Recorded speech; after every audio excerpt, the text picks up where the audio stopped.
Hello guys, आप सभी का स्वागत है देवा एकेडमी यूट्यूब चैनल पर। देखिए दोस्तों, आज हम जिक्र करेंगे मॉडल्स का। हमने लास्ट एक वीडियो बनाई थी वर्ब की, उसमें वर्ब का बेस आपको बताया गया था। जिस किसी स्टूडेंट ने वो वर्ब की वीडियो नहीं देखी, इस मॉडल्स की यानी कि इसी वीडियो के डिस्क्रिप्शन में जाके वहाँ पे लिंक दिया गया है, वहाँ से आप वर्ब की जो वीडियो बनाई गई है उसको आप देख सकते हैं। उसमें वर्ब का अच्छे से बेस दिया गया है, मॉडल्स के बारे में उसमें थोड़ा सा जर्नल आपको बताया गया है। उसके बाद ये जो आप टॉपिक सीखेंगे उसमें थोड़ा सा आपको इजी हो जाएगा, ज़्यादा डिफिकल्टी लेवल नहीं आएगा। मॉडल्स दोस्तों बिल्कुल बेस से हम जीरो लेवल से बात करेंगे कि मॉडल्स होता क्या है और मॉडल्स जो हमारे होते हैं इनका हम यूज कैसे करते हैं, तो वो सारी चीज़ें हम करेंगे आज इस मॉडल्स के टॉपिक में। जो मॉडल्स हैं मैंने आपको कहा है बिल्कुल जीरो लेवल से स्टार्ट करेंगे। मॉडल्स एक तरीके से क्या होते हैं, ये हेल्पिंग वर्ब ही होते हैं, यानी कि हेल्पिंग वर्ब जो कि सहायक क्रियाएं जो कि मेन वर्ब के साथ इनका हम यूज करते हैं। यानी मॉडल्स को हमेशा जो मॉडल्स हैं उसको किसके साथ यूज किया जाता है, उसको हम मेन वर्ब के साथ यूज करते हैं, मेन वर्ब से पहले यूज करते हैं। उसके बाद यानी कि मॉडल्स के बाद मेन वर्ब आती है। जो मॉडल्स हैं वो संख्या में हमारे 13 होते हैं। कितने होते हैं? 13 होते हैं, 13 होते हैं। अब वो 13 मॉडल्स हमारे कौन से हैं, मैं उसके बारे में भी आपको बता देता हूं। जो मॉडल्स हमारे संख्या में 13 हैं वो हमारे can, could, may, might, shall, should, will, would, ध्यान से बोलते रहना साथ साथ, can, could, may, might, shall, should, will, would और must, dare, need, used to, ought to। ये दोस्तों हमारे जो मॉडल्स हैं टोटल संख्या में 13 मॉडल्स ये होते हैं हमारे। कौन कौन से? Can, could, may, might, shall, should, will, would, must, dare, need, used to and ought to। ये संख्या में कितने हुए? ये संख्या में 13 हुए। अब जो 13 मॉडल्स हैं इनका यूज किस लिए करते हैं, छोटी सी मैं आपको डेफिनेशन देके बिल्कुल सिंपल लैंग्वेज में आपको बता देता हूं। मॉडल्स का यूज हम करते हैं स्पीकर के यानी कि जो बोलने वाला है उसके एटीट्यूड को रिप्रेजेंट करने के लिए हम मॉडल्स का यूज करते हैं। कैपेसिटी की बात की जाए, पावर की बात की जाए, एबिलिटी की पावर की बात की जाए या परमिशन की बात की जाए, तो कहीं ना कहीं हम जब बोलते हैं, बोलते टाइम हम किसका? मॉडल्स का यूज करते हैं, यानी स्पीकर के एटीट्यूड को रिप्रेजेंट करने के लिए। अब बात की जाए जिसको मॉडल्स का यूज अच्छे से आ जाता है ना, जो स्पोकन इंग्लिश जिसका हर किसी के अंदर ट्रेंड है, मेरे को भी इंग्लिश बोलनी आनी चाहिए, मैं भी इंग्लिश बोलूंगा, मैं ऐसे करूंगा वैसे करूंगा, यानी सारी चीजें दोस्तों तभी हम कर पाते हैं जब हम इंग्लिश ग्रामर का बेस कंप्लीट कर पाते हैं। और बेस में ही हमारा क्या आता है? मॉडल्स आते हैं। जिसको मॉडल्स का यूज करना आ गया, वो जब कोई अपने बारे में बताएगा, दूसरे के बारे में बताएगा, अपनी कैपेसिटी के बारे में बताएगा, तो कहीं ना कहीं उसको पता होना चाहिए ना कि किस मॉडल्स का कहां पे किस तरीके के से यूज किया जाता है। ये सिर्फ कंपटीशन की प्रिपरेशन के लिए जरूरी नहीं है, ये स्कूलिंग स्टूडेंट के सिर्फ एग्जाम के लिए जरूरी नहीं है, ये हमारी जो डेली यूजेज सेंटेंस हैं, स्पोकन, जब हम जिसको स्पोकन इंग्लिश बोलते हैं, स्पीकिंग इंग्लिश का कोर्स करता है, ये करता है वो करता है, किसी स्पेशल इंस्टीट्यूट में जाके स्पीकिंग करने की, इंग्लिश स्पोकन कोर्स करने की जरूरत नहीं है दोस्तों। जो इन्वायरमेंट आपके आसपास का है ना, हमेशा लैंग्वेज वो सिखाता है। जैसे आप इन्वायरमेंट में रहते हैं वैसे ही आप बन जाते हैं। अगर आप अब छोटा सा बच्चा, हम एक छोटा सा एग्जांपल आपको देना चाहूंगा। अब एक छोटा सा बच्चा है जो इंग्लैंड के अंदर पैदा होता है, उसका जन्म इंग्लैंड के अंदर होता है, क्या उसके माता पिता उसको इंग्लिश ग्रामर सिखाते हैं? नहीं। उसके आसपास जितने भी लोग हैं, उसके पेरेंट्स हैं, वो सभी क्या करते हैं? वो इंग्लिश बोलते हैं। तो बच्चा भी क्या करता है? स्टार्टिंग से जो जैसे लैंग्वेज सुनेगा वैसी लैंग्वेज तो बोलना स्टार्ट करेगा। वो क्या करता है? वो इंग्लिश बोलना स्टार्ट कर देता है। क्यों? क्योंकि सुनता है स्टार्टिंग में इंग्लिश की वर्ड है, उसकी वोकैब जो बनती है, उसकी जो मेमोरी बनती है, वो सारी किसकी बनेगी? वो इंग्लिश की बनेगी, तो बोलना भी इंग्लिश स्टार्ट कर देता है। अब हमारे हरियाणा के अंदर कोई बच्चा पैदा होता है, अब वो सुनेगा कैसे वर्ड, वो सारे हरियाणवी वर्ड यूज करता है। और गांव के अंदर तो जो बच्चा पैदा होता है वो स्टार्टिंग से क्या करता है, गालियां सीखनी शुरू कर देता है, आस पड़ोस में गालियां देते हैं और एब्यूज लैंग्वेज जो यूज करते हैं, हरियाणवी सेंटेंस जो बोले जाते हैं, तो बच्चा क्या बोलेगा, वो हरियाणवी तो बोलेगा। तो आपके आसपास का जो इन्वायरमेंट है वो डिपेंड करता है, वो हमारे बिल्कुल लैंग्वेज जैसी होती है वो उसी पे डिपेंड करती है, जैसा हमारा इन्वायरमेंट है हम वैसे ही बन जाते हैं। तो इसलिए जो मॉडल्स है, जब हमें इसका यूज अच्छे से करना आ जाएगा तो बोलने में भी हमें प्रॉब्लम नहीं आने वाली है। तो संख्या में जो 13 मॉडल्स हैं हम एक एक का यूज अच्छे से सीखेंगे। उसके लिए मैंने थोड़ा सा इसको सिंपल बना दिया है, यानी कि उसको रूल में डिवाइड कर दिया, इसके रूल लिख दिए हैं, 4 से 5 हर पॉइंट के रूल बनेंगे। उसके बाद ये सारी चीजें ना रटनी नहीं है, कंसेप्ट समझना है, इसके नोट्स प्रिपेयर करने हैं। उसके बाद इससे रिलेटेड आपको जो सेंटेंस है वो अपने जो डेली यूजेस के सेंटेंस उसमें प्रैक्टिस करने हैं। उसमें 2 तरीके का इंप्रूवमेंट आएगा। क्या इंप्रूवमेंट आएगा, एक इंप्रूवमेंट आपकी जो स्पीकिंग है, इंग्लिश जो बोलने का आपके अंदर ट्रेंड है कि मेरे को इंग्लिश सीखनी है, मेरे को इंग्लिश जरूर सीखनी है। और बहुत सारे स्टूडेंट्स ऐसे हैं कि इंडिया के अंदर भी उनका फेवरेट जो सब्जेक्ट होता है वो इंग्लिश ही होता है। वो क्या है, वो उनके अंदर एक ट्रेंड होता है कि मेरे को इंग्लिश सीखनी है, मेरे को इंग्लिश बोलनी है, ताकि मेरी एक अलग से पहचान बन पाए। तो उसके लिए भी जरूरी है। कंपटीशन में भी इससे बहुत सारे सेंटेंस पूछे जाते हैं। ये नहीं कि स्पीकिंग के लिए ही इसका यूज किया जाएगा, कंपटीशन में भी इसका एक अपना अलग रोल होता है। तो चलिए दोस्तों स्टार्ट करते हैं। फर्स्ट ऑफ ऑल हम कैन और कुड का स्टार्ट करेंगे। थोड़ा सा और आपको बताना चाहूंगा, कैन की पास्ट फॉर्म कुड होती है, मे की पास्ट फॉर्म माइट होती है, सेल की पास्ट फॉर्म शुड होती है, विल की पास्ट फॉर्म वुड होती है, और जो बाकी हैं ये मस्ट है, डेयर है, नीड है, यूज टू है, और टू ये सेपरेटली यूज किए जाते हैं, यानी इनके अपने सभी के पेयर बना दिए गए हैं इनकी पास्ट फॉर्म के साथ। तो हम स्टार्ट करते हैं कैन और कुड की, क्योंकि कैन की जो पास्ट फॉर्म है वो क्या है, कुड है। अब रूल नंबर फर्स्ट में क्या दिया गया, देखो दोस्तों और थोड़ा सा सिंपल बना लेते हैं। कैन यानी कि इसका जो मीनिंग निकलता, सकना, सकता हूं, सकना, सकता हूं, मैं ये कर सकता हूं, मैं ये उठा सकता हूं, मैं ये लिख सकता हूं, मैं बोल सकता हूं, मैं ये खा सकता हूं, मैं ये खेल सकता हूं। सकना के सेंस में इसका जो मीनिंग निकलता है सकना। अब जैसे can denotes power, ability and capacity. जो दोस्तों कैन होता है ना वो पावर को रिप्रेजेंट करता है, कैपेसिटी को रिप्रेजेंट करता है, एबिलिटी को रिप्रेजेंट करता है, यानी आपके अंदर कितनी पावर है। अब मैं बोलूं मैं इस काम को कर सकता हूं तो वहां पे क्या यूज करूंगा, कैन का यूज करूंगा।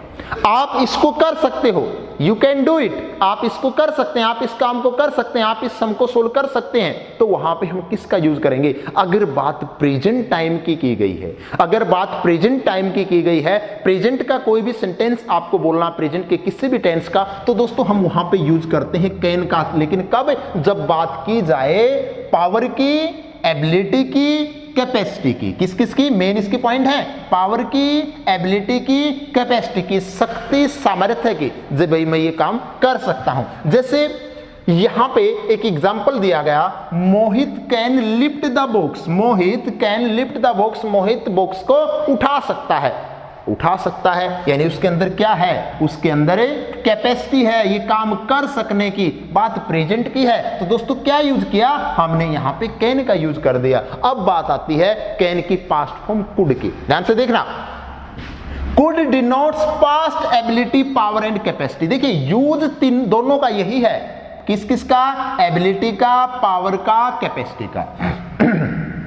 यहां पे भी कैपेसिटी का, एबिलिटी का और पावर का। एबिलिटी है, कैपेसिटी है, पावर है, लेकिन जो कुड है, कुड डिनोट्स पास्ट, ये प्रेजेंट का काम करता है, और कुड किसका काम करता है, पास्ट को रिप्रेजेंट करता है। पास्ट की पावर, एबिलिटी और कैपेसिटी को रिप्रेजेंट करता है। जैसे कि एग्जांपल लिखा, I could not come yesterday. अब कम येस्टरडे, येस्टरडे का मतलब तो बीता हुआ कल, और बात किसकी हुई, पास्ट की हुई, तो हमने क्या यूज कर दिया, कैन की पास्ट फॉर्म कुड यूज कर दी। उसके बाद नेक्स्ट इसका जो रूल आता है, can is also use for taking giving permission.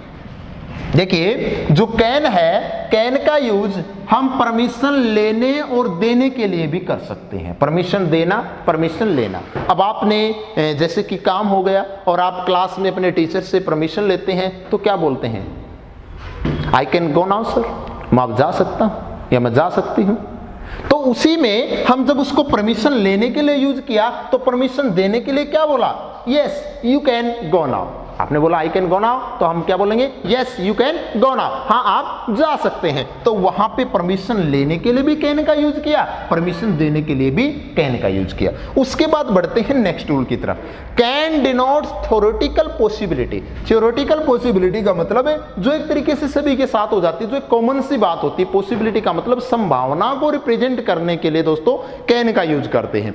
जैसे कि एग्जांपल दिया गया है, ये एग्जांपल मैंने थोड़े से सिलेक्टेड ही लिखे हैं, जिससे क्या है मेन आपको कंसेप्ट समझना है। कंसेप्ट समझने के बाद इन्हीं का यूज हम दूसरे सेंटेंसेज में भी कर सकते हैं, लेकिन ये सारी चीजें सिर्फ और सिर्फ प्रैक्टिस से ही आएंगे। आपको प्रैक्टिस करनी पड़ेगी, आपको अच्छे से इस चीज को कंप्लीट करना पड़ेगा। जैसे everyone can make a mistake, example लिखा everyone can make a mistake. Everyone यानी प्रत्येक से क्या हो सकती है, गलती हो सकती। प्रत्येक इंसान गलती कर सकता, हर इंसान से गलती हो सकती है। तो ये किसको रिप्रेजेंट करता है दोस्तों, थ्योरेटिकल पॉसिबिलिटी को रिप्रेजेंट करता है। अब ये नहीं कि आपसे कभी गलती ही नहीं होगी, ये नहीं कि मेरे से कभी गलती नहीं होगी। इंसान है, इंसान गलतियों का पुतला है, हर किसी से गलती हो सकती है। तो थ्योरेटिकल पॉसिबिलिटी के लिए भी हम कैन का यूज करते हैं। उसके बाद नेक्स्ट जो इसका रूल आता है, could is use to remote possibility. Remote possibility का मतलब ऐसी संभावना जो एक तरीके से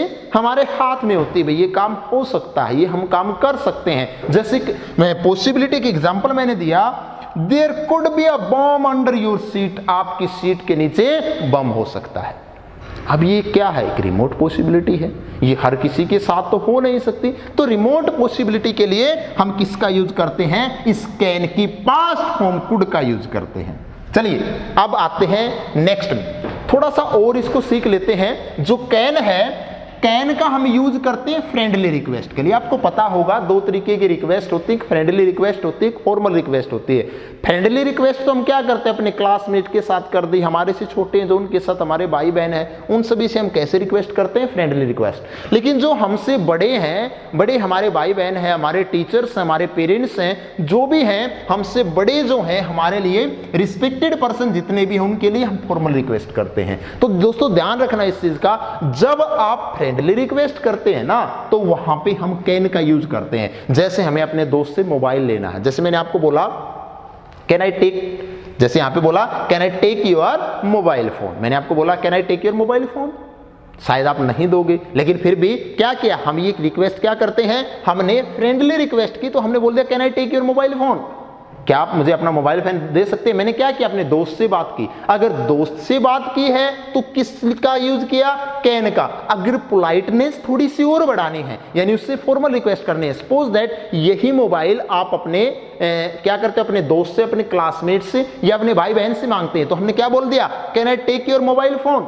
अगर यही मोबाइल आप अपने मम्मी पापा से लेते हैं, अपने किसी कजन से लेते हैं, अपने से बड़े से लेते हैं, तो दोस्तों वहां पे हम कैन का यूज नहीं करेंगे, वहां पे हम फॉर्मल रिक्वेस्ट की बात आ जाती है, तो वहां पे हम कुड का यूज करेंगे। वहां पे आप बोल सकते हो कैन की जगह पे कुड यूज करके, could I take your mobile phone, could I take your mobile phone, यानी कि कुड में जो बात की जाए पोलाइटनेस की, तो वो कैन से ज्यादा होती है। तो पोलाइटनेस किसके अंदर ज्यादा, कुड के अंदर। तो फॉर्मल रिक्वेस्ट के लिए हमने यूज किया कुड का। जैसे कि एग्जांपल और दिया, could I talk to Mrs Sharma, आपसे मैंने पूछा could I talk to Mrs Sharma.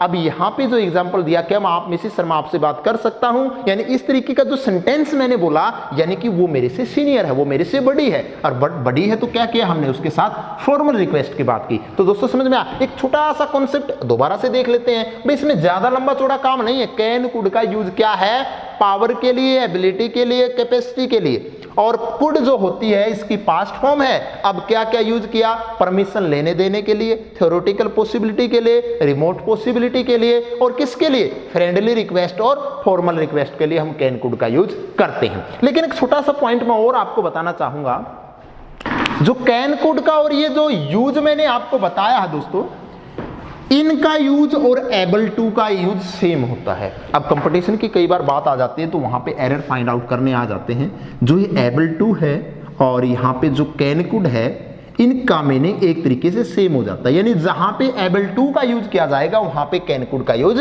नहीं किया जाता, यानी जहां पे एबल टू का यूज किया जाएगा वहां पे कैन कुड का यूज नहीं किया जाता। जैसे अगर एक एग्जांपल आपको देना चाहूं, मैंने लिखा I can not be able to, I can not